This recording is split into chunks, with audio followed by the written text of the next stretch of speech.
This is it, folks, the final night watch of 2021-2022 school year. And we are going out with a bang. Everyone is back to give this show the send-off it deserves. Music Corner with Bobby, dad joke competition between Jaden and Keegan, entertainment with Lauren Gilbert, the weather with Devin, gaming with Damon, sports with Elliot, okay real quick with Tyler, and all the news that's fit to print out for our final week with the seniors. Ladies and gentlemen, this is your final night watch.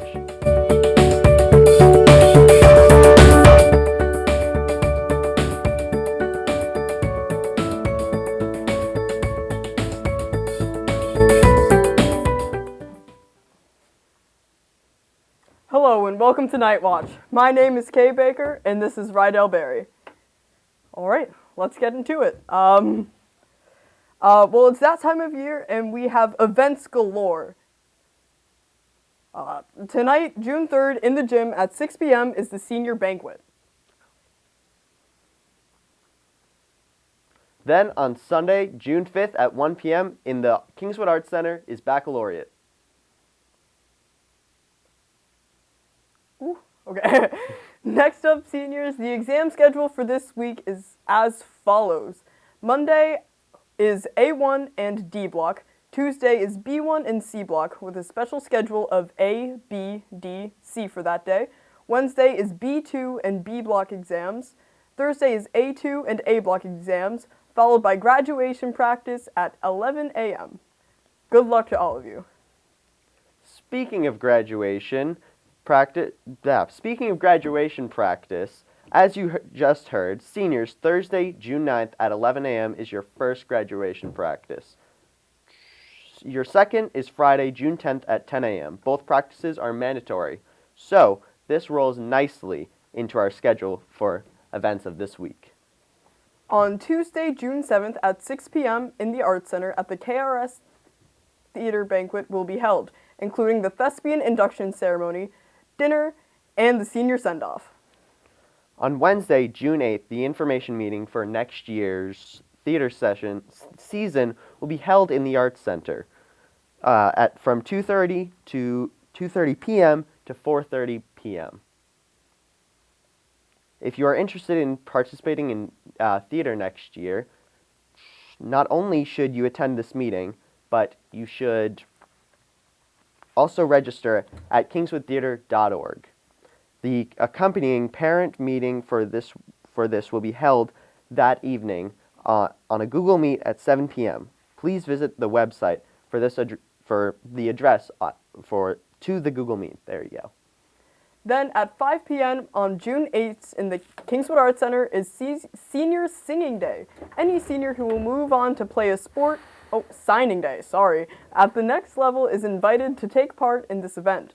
We will have seniors meet at the Kingswood Arts Center at 5 p.m. to celebrate this achievement. To participate, senior student athletes should contact Mr. House and provide the school they are attending and the sport they will be playing. This event is covered by the local media and will be highlighted on the Kingswood Athletic website and social media accounts. Students are encouraged to wear their school's gear to this event. But then the fun ain't over yet. Our 7th annual Senior Athlete Awards night will be held at the Kingswood Arts Center that evening at 6 p.m. This has come to be known as the Kingswood version of the ESPYS, and all senior student athletes, their families, and our entire athletic department are invited. This event recognizes seniors with our department's mantra awards, excellence, courage, and honor, along with a Warrior Award comeback, athlete, senior scholar athletes, three sport athletes, and coach of the year. Additionally, we always have some special recognition presentations to mark too. Mark your calendars now. Then, on Thursday evening, June 9th, the Arts Center will be hosting Lakeside graduation. And then the grand finale, KRHS graduation on the 10th at 6 p.m. on the athletic field. Seniors should arrive at 5 p.m. If there is rain, the ceremony will be moved to June 11th at 10 a.m. with a senior arrival of 9 a.m. Attention underclassmen, speeches will be held for Student Council on Tuesday, June 7th during A block. Be prepared and see Mr. Myers with any questions. Lunches for next week are as follows. Monday, it's chicken patty on a bun. Tuesday is mozzarella sticks. Wednesday is pulled pork nachos with cheese sauce. Thursday is the turkey bacon wrap. And Friday, it's stuffed crust pizza. Here's Elliot with sports.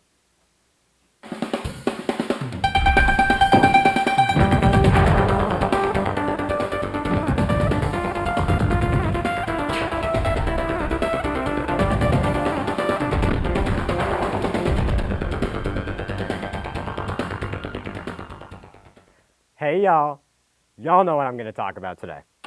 So, what if I told you that in game 1 of the NBA Finals, literally everything the Warriors wanted to happen, happened. Jason Tatum did not play well, meaning our offense had to rely on our number 2 playing like a number 1. We had to rely on Marcus Smart mid-range and three-pointers, and then Al Horford pull-up threes. They were at home. Steph Curry went ballistic in the first quarter, and in the third quarter, I thought they were the 72 Bulls. What if I told you that all that happened, and then the Celtics won by 12? Ladies and gentlemen, I picked the Celtics in 7 with absolutely zero gumption, zero confidence, zero anything. I'm now thinking they might win this in 5. Okay. So 2 days from now, we have another game in Golden State. We can lose that. Fine, I'm okay with that. That means we go back to Boston tied 1-1 with the Golden State Warriors. We can most certainly win one of those games. And last night, they proved to me that they can win in Golden State. So that means game 5, which should be scary, really isn't anymore. Because now it's like, oh, well, I mean, Jason Tatum plays bad. Well, we got Al Horford. Oh, Al Horford's old. What do you know? Jason Tatum didn't play bad for a second time. He shot 17% last night and we won. That's ridiculous. I don't think I've ever seen a performance like that in my time watching the NBA, other than like, I don't know, Kobe Bryant in Game 7 of 2010 NBA Finals. Let me calm down a little bit. I liked a lot of what the Celtics did coaching-wise. I thought it was a little interesting starting Horford and Robert Williams in a series like this, but it ended up working. We were able to dominate them with our size. We played them well physically. We were able to get the crowd out of it early in the fourth quarter, which really helped them go on that run. They hit 9 of 12 threes, which is an NBA Finals record for both percentage and volume. I'm shaking right now because I actually can't believe that this just happened. I thought for sure they were going to lose this game, but game 2 was the one I was worried about. Now game 2 has basically no stress. As long as you play it close, I'm all right. So, moving past that, we have a couple of Kingswood sports announcements. Varsity Boys Tennis has a game today, although it may be canceled just based on what I've seen from the weather. We've already told you about Senior Athlete Awards Night, June 8th.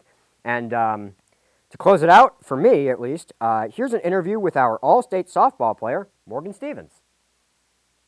Good morning. I'm Scott Giesler, and with me here is Morgan Stevens. Morgan here has quite the accomplishment. Unfortunately, we did not cover it during the Circle of Champions this week, and so we're going to make amends and interview Morgan right now. Morgan, congratulations. You have made the Division II first team All-State for softball. Yeah. Okay, now, is it true? You said something to me this morning. Did that happen last year as well? Yeah. Yeah, so this is your second year doing that. Yeah. That's a big accomplishment. Yeah. And you're only a sophomore. Yeah. Unbelievable. How long have you been playing softball? I started when I was about 3, so quite a while. 3. Okay, so quite a while Yeah. too. How was the season for you so far? I understand you're still at it. Yeah, we are. We play Stevens tomorrow, which is quite a haul, but we have practically I've been pitching like every game, which, you know, sometimes it sucks, but we went 12-4 for the regular season, and we are now 13-4 going into the rest of the playoffs. So. Okay, and you've got the game tomorrow? Yeah. And that is that considered part of is it just a playoff game? Is it a quarterfinals? Where are you in that bracket right now? It's just, so if we win that playoff game, which hopefully we do, we would then be in the quarters. So we'd play Co Brown, And then That would be Wednesday, right? I think so, yeah. Yeah. And then if we win that, which, Mm-hmm. anything can happen, then we would go to the finals. Yeah, it's a big deal. Yeah. So, So I actually no, I think this is quarters then. Yeah, okay, this is quarters. Tomorrow would be quarters. And then Gotcha. semis, and then gotcha. And so you pitch, yeah. yeah. Most pitchers don't. Do you play any other field positions besides pitching? Yeah, I play third, short, outfield. Mhm. I can pretty much play anywhere. I played first for one of our games. Yeah. Never really played first before, Mhm. but What's your favorite? I really love pitching, but I do like the outfield a lot. Yeah. too. So I got to ask, do you know what your fastest pitch is? Have you clocked it? Yeah, like, are you asking like how fast it was? Yeah. Yeah. Oh, Do you know? 63. 60 is pretty good. Yeah, I was clocked down in Florida Mhm. for a college showcase camp. Oh, very cool. Yeah. Very cool. Well, congratulations, big accomplishment, and best of luck to you and your team. Thank you. So, thank you very much. Back to the desk. All right. Thanks, Elliot. I hope you're calm now. Let's move on to Devin with the weather. All right. Good morning, Kingswood. Welcome back to weather. Today, on Friday, it's going to be a high of 60, a low of 51. Slight chance of rain, cloudy. On Saturday, it's going to be cloudy. It's going to have a high of 72 and a low of 48. And then moving into Sunday, it's going to be a high of 71 and low of 48. Now, this is the weather around the state on Friday. Down in Keene, it's going to be around 71. Over by us, it's going to be around 61. So you should be expecting low 70s, high of 60s. So yeah, it's been a while and I'm back. Peace out. Thanks, Devin. Now here's Tyler Desjardins with his last OK Real Quick.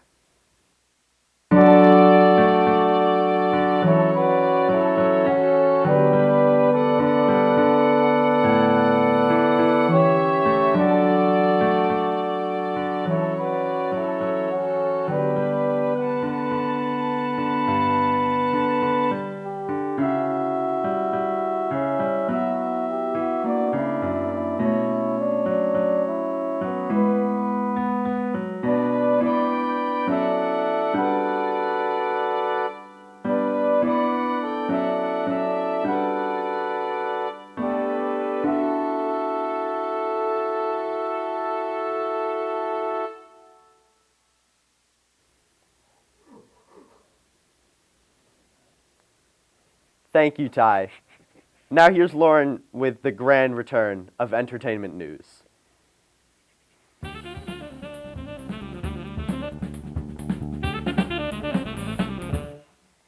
Hello, Kingswood. Welcome back to the final episode of Entertainment News on Night Watch with your OG host, Lauren Gilbert. Man, does it feel good to be back. For an episode. Kanye West's attorney has yet again stepped down from his divorce case against Kim Kardashian. I say yet again because this is the fourth attorney to step down. I guess the song Runaway has more than one meaning now. Yikes. Camila Cabello takes the audience of Liverpool versus Madrid to Twitter. She called them rude for chanting their team's names over her performance, which I would have to say is pretty mean, but if she was singing Havana, I'd do the same thing. I hate that song. I've added so many different parts to my segment, but this one is sure to be my favorite. It's called What's Up With That Guy? For today's victim, I'm welcoming the one and only Mr. Dad Jokes himself, Jaden Bronk. How you been? I'm okay. Now, genuine question of the day is, what's up with that guy? I mean... Wait, what are you talking about? Anyways, here's what's unfortunately leaving Netflix. Lady Bird, Criminal Minds Seasons 1 through 12, Corpse Bride, Happy Gilmore, and Stand By Me. I have nothing more to say besides I am genuinely enraged. I'd also previously added to my segment, What's Lauren Listening To? And for this week's song, I choose Full House by the Backseat Lovers. This is the kind of song you scream the words to at night while you're driving, or someone who's driving you if you can, and the windows are rolled down. I truly can't get enough of this song. It's just too good.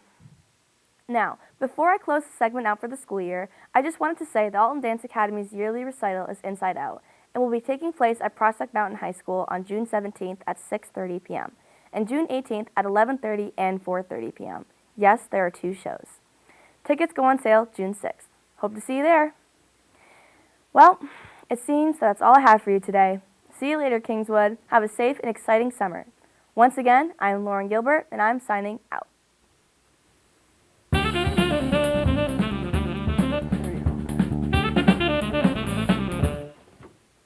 Thank you very much, Lauren. Next up is Bobby with Music Corner.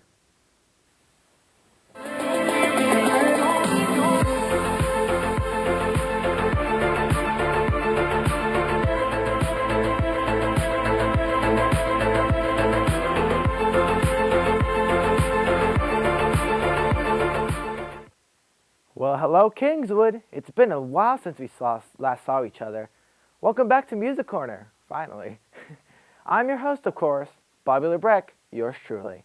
Today we are going to review another album for this week, and that is from my favorite artist, the Decemberists.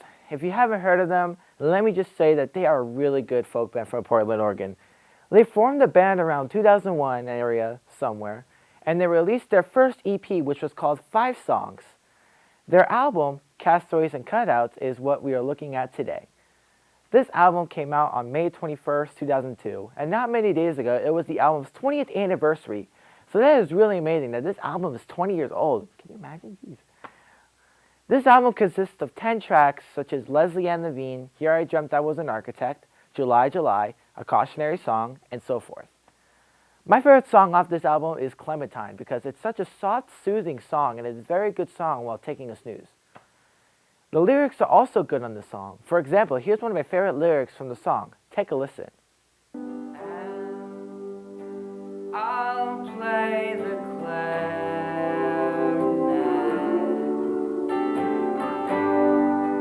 Use clamshells for castanets. Colin, the lead singer, does write incredible songs with very good vocabulary. Like, for example, on a line, so indelibly deep. Colin probably studied a lot of language arts while he was in school. Fun fact about this album is that the album's title, Castaways and Cutouts, is taken from a lyric from the song California One Youth and Beauty Brigade, which is by them themselves. It's also on this album. If you want to check out this album, go for the gold. This album is on streaming services such as Spotify, YouTube Music, Apple Music, Pandora, and many more. This album is also available on CD and vinyl, which is a fun fact about me. I own 2 Castaways and Cutouts vinyls. One with the basic pressing and the other one with the gold pressing. Yeah, because this album's amazing. And also, not too long ago, bought the CD. Cool. Anyways, I think that wraps things up for this album. Let me know what you think in the comments below. And we'll see you guys when we see you. And now, back to the studio. Thanks, Bobby. And finally, the event that no one is waiting for. It's time for the dad joke competition between Keegan and Jaden. I hope you haven't eaten yet. Good morning. My name is Mr. Giesler. I am the resident dad of Night Watch. Today, we bring you the main event that everybody has been waiting for. That's right, it's the dad joke competition between first semester's Jaden Bronk and second semester's Keegan Quinn. After a coin toss, we have determined that Jaden will be going first. Gentlemen, each of you will have 5 jokes to tell. At the end of it, we'll see if we're all still alive. All right, Jaden, you're up. All right. What happened when 50 Cent got hungry? I don't know. What did happen? 58. Okay. Why did the newspaper talk to the ice cream? Why? It was looking for the scoop. All right. I went up to my dad one day. I told him, that car looks sick, but the muffler must be exhausted.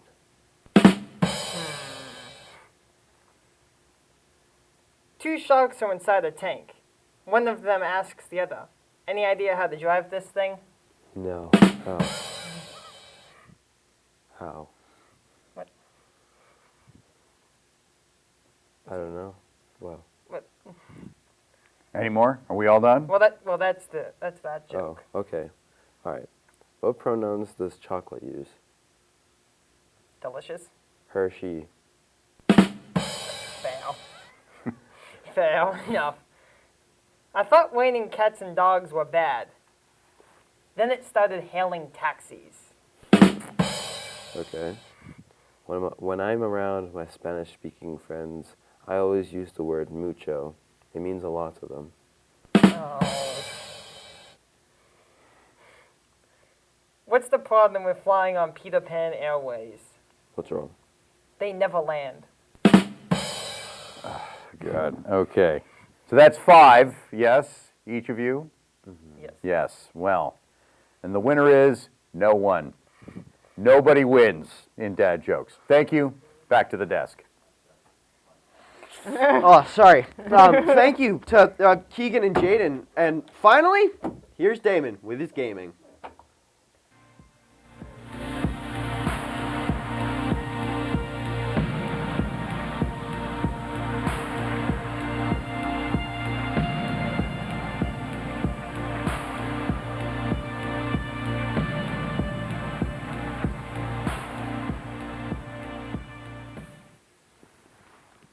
Guess who's back? Did you miss me? Of course you did. I'm Damon Thurber, and this is the grand finale of Game of the Week.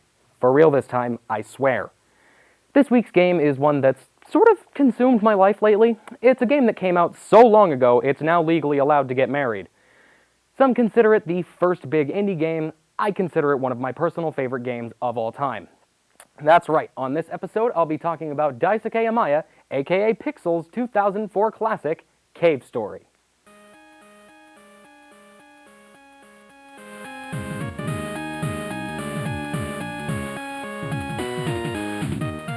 Cave Story is a 2D platformer in which you assume the role of, quote, an amnesiac robot who awakens in a strange cave. After borrowing your first weapon, a blaster called the Polar Star, you make your way out to what can be considered the main hub area of the game, a little place called Mimiga Village, home of the adorable Mimiga, a race of funny people. One particular Mimiga, by the name of Sue, is brought up in an argument between the village leader King and a young Mimiga named Toriko. You later meet up with Toriko in a small shack in the corner of the village, where she'll tell you about a man who calls himself the Doctor, and how he's been showing up in the village and taking the Mimiga away.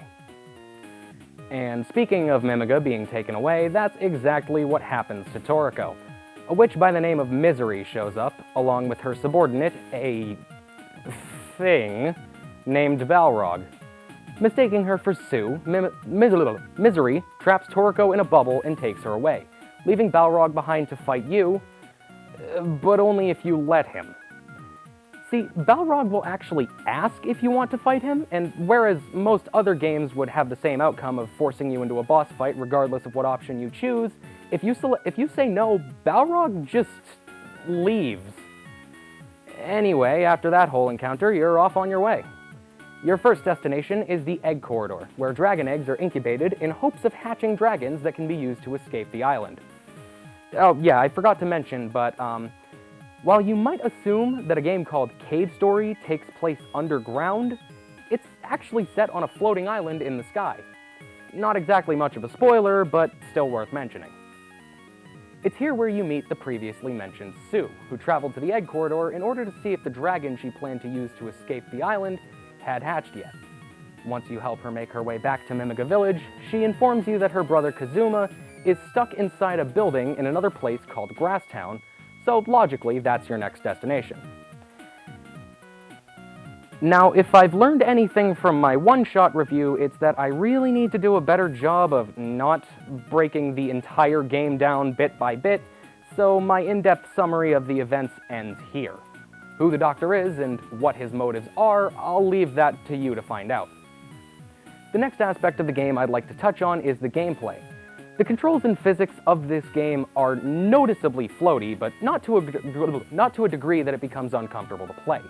It does take some getting used to, that's for sure, but once you've got a feel for it, platforming is a breeze. That said, I'm not particularly a fan of how slowly Quote moves, but most of the game's areas are designed around this factor, so increasing his movement speed would likely cause the levels to not really work as well. Like, for example, if you normally had to jump 2 gaps, but you doubled Quote's top speed, you'd likely be able to pull off the entire maneuver in just 1 jump, which would just trivialize the entire ordeal. Another aspect of the game I'm a huge fan of is the music. Each track feels perfectly suited for the situation that it plays in. For instance, the boss battle music is fast-paced, intense, and features a very erratic melody, whereas the theme for Mimiga Village is more relaxed, welcoming, and calm. Heck, the soundtrack even goes so hard that the songs that aren't even on it go hard. What do I mean by this? Well, a while back, a team of data miners discovered the remnants of an unused level by the name of Wind Fortress buried in the game's code. And among those remnants was the song originally meant to play in said level. Here's a short snippet.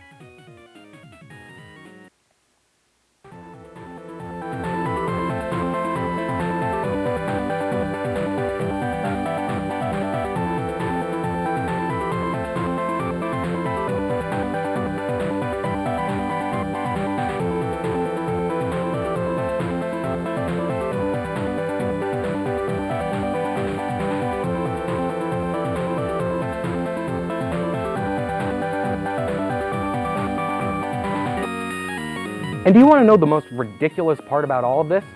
Now, I don't exactly have a perfect source for this information, so take this with a grain of salt, but I've heard through the grapevine that going into Cave Story's development, Pixel had almost no experience with creating music. Again, I don't know how to prove this, so don't quote me on that. But if it's true, then he must be insanely talented and a really fast learner. By far, though, my favorite aspect of the game has got to be the way it handles progression. As you defeat enemies, you'll notice that some drop these small triangular yellow pickups. Collect enough, and your currently equipped weapon will level up and become stronger. However, taking damage causes you to lose some of the progress that you've made towards leveling up your weapon, so you're constantly running this balancing act where you're rewarded for your ability to defeat enemies, but get punished if you happen to get too careless and let yourself get hurt. This, however, pales in comparison to the way that your own choice as a player impacts the speed at which you grow stronger. There are many, and I mean many, instances in which you're offered a chance to upgrade an item that you have to something better, though accepting these offers almost always locks you out of a far better upgrade you could have gotten later on had you declined. Take, for instance, the many ways you can get rid of the Polar Star. Your first opportunity to do so is offered to you by a fellow robot and plot-important character by the name of Curly Brace. She offers to let you exchange your Polar Star for her machine gun. The machine gun is capable of rapid fire, and once it reaches level 3, you're actually able to fly with it by firing downward in midair. Should you decline to make this trade, you'll later get the chance to exchange 2 of your weapons, the Polar Star and the Fireball, for one weapon called the Snake. The Snake's projectiles can pass through walls, but this isn't a very helpful asset in many situations. However, if you manage to hold on to your Polar Star all the way to about 3/4 of the way through the game, and you manage to bring it back to the room you first got it from, the man who created it will reveal that the weapon you've been using all this time was actually unfinished. He'll then proceed to finish it for you, upgrading it into a weapon of mass destruction known as the Spur. Not only are the Spur's level 1 projectiles the same as the Polar Star's level 3 projectiles, but its main gimmick is that it completely forgoes the level system of every other weapon, instead allowing you to hold down the fire button to convert the usual puny little blasts into one long, powerful beam of light that will destroy pretty much anything it touches. This sort of compromise is an incredible way to test the player's skill and reward them for it. By forcing the player to handicap themselves for the majority of their playthrough, it makes that final payoff even sweeter. Whereas getting the machine gun or Snake feels like getting this sweet new toy to mess around with, when you get the Spur, you feel like you earned it. All of these aspects really tie together into an unforgettable platforming experience, and I highly recommend you play it. As for what it's out on, that's a bit of a strange question to answer. technically there are two distinct versions of the game. The original version was actually released for free online and was ported to the Nintendo DSi, Nintendo Wii, and Nintendo 3DS, though the DSi and Wii versions are now unobtainable due to the closure of their respective online stores, and the 3DS version will be meeting the same fate soon. There's also Cave Story Plus, released by Nicalis on the Nintendo Switch and PC. Cave Story Plus features overhauled graphics, several new versions of the soundtrack, local multiplayer, and various quality of life tweaks. That said, Nicalis is a terrible company and you shouldn't support them. There's also a third version of the game that most of the Cave Story fanbase doesn't really like to talk about, and for good reason. This one was also released on the 3DS. It was a complete 3D remake of the game, aptly titled Cave Story 3D. It sucks, don't play it. Well, Kingswood, it's been one heck of a ride. Thanks for being my player 2 up to the end. I'm Damon Thurber, and this has been Game of the Week. I'll see you on another level. Until then, game on.